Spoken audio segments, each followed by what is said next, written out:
Many children, many people are starving with hunger, and we're here with the capacity, the availability, tips of our fingers to have food like this with 16 grams of sugar that does nothing to your health and probably damage you. Instead of buying this $5.99, $6 food, you could be spending that money for donations to people in need of hunger, while at the same time we use this method as if we don't see what's going around our world, we don't think about it.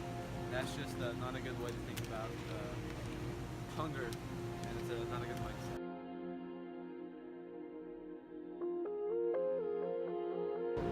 Although Asia tends to be the hungriest country, hunger is a worldwide issue.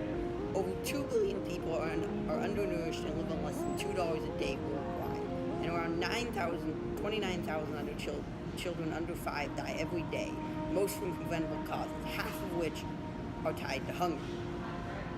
1 in 9 are chronically hungry.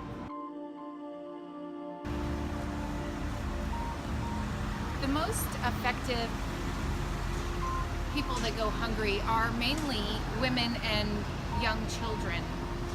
Mainly because what happens is that young women get pregnant, they're malnourished, and in turn end up having a malnourished baby. Not only do they end up becoming malnourished, it's because they end up in a vicious cycle that ends up being that it hurts their development, it ends up hurting their education, which for a lot of women end up another cycle as they grow up, because they can't make certain items for their families to create income, or they don't get jobs themselves that will help with income.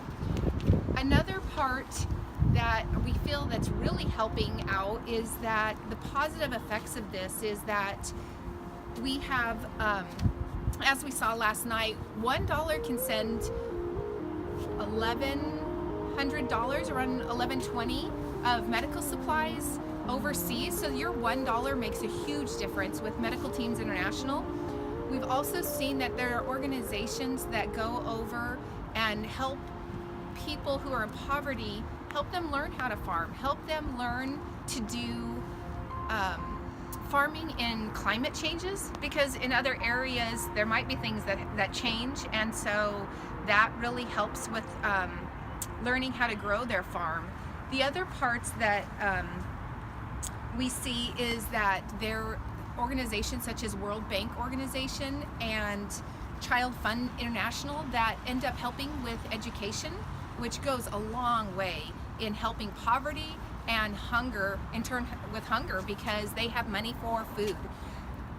The last point is they end up having access to credit. For them to have a little bit of extra money is a huge deal in helping them with poverty, which in turn helps them to be less hungry. This is how we can make a difference realistically. You can volunteer, you can give money, you can show support on social media,